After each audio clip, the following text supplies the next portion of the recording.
Public domain music is often older recordings. As of January 2024, music from 1928 and earlier is available in the public domain. However, some details of copyright law mean that later compositions can be accessed in the public domain as they did not adhere to changes in federal laws. Beatles music is intellectual property, plain and simple. Regardless of their vast and well-deserved success to date, the Beatles deserve their rewards. Lennon and McCartney were pure geniuses, and those songs are gems of pop songwriting. But for how long must we watch copyright terms go on and on? The storyline is that copyright terms haven't kept up with lifespans, so an extension to 95 years ought to cover everyone for a while. Love Me Do was released in 1963. Back then, the song went into copyright after 50 years of release, or sound recording made if it was not released, so Love Me Do entered the public domain on 1st January 2013. Europe and Canada changed the law in 2013. On 1st November 2013, songs only went into copyright 70 years after their release or sound recording made. This was not retroactive, so anything in the public domain before 1st January 2013 would not be affected. A use it or lose it clause was added. That meant that the 20-year-old extension was only granted if they were offered for sale to the public before the original 50-year copyright expired.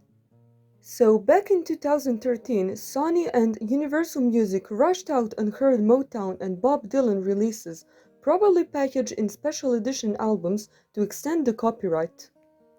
This was done to protect those recordings for another 20 years and keep them out of the public domain.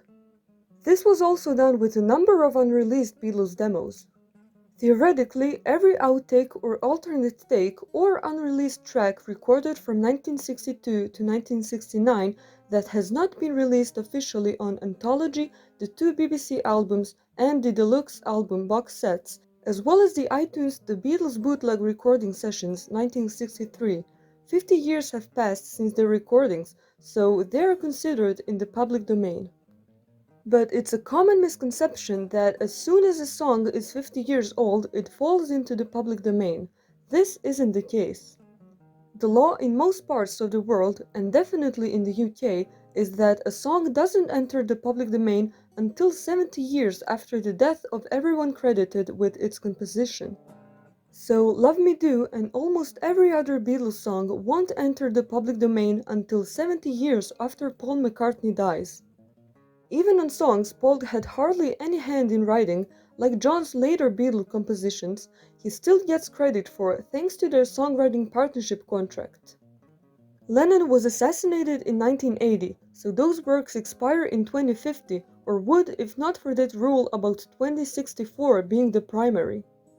So for all his audio recordings, 2065 is when they hit the public domain. His sheet music expires earlier.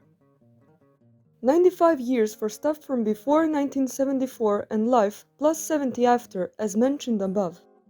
Stuff written jointly with Yoko Ono or others after 1974 would not start their clock until that collaborator died. George Harrison's Beatle composition entered the public domain in 2071. In other words, not anytime soon. Hello. That was Ringo, folks. Well, what can I say? And goodbye You to all of know. them. Well, this is Ringo. Everyone seems to have said everything here, so I'll just sign off by saying cheerio and best of luck from the Beatles.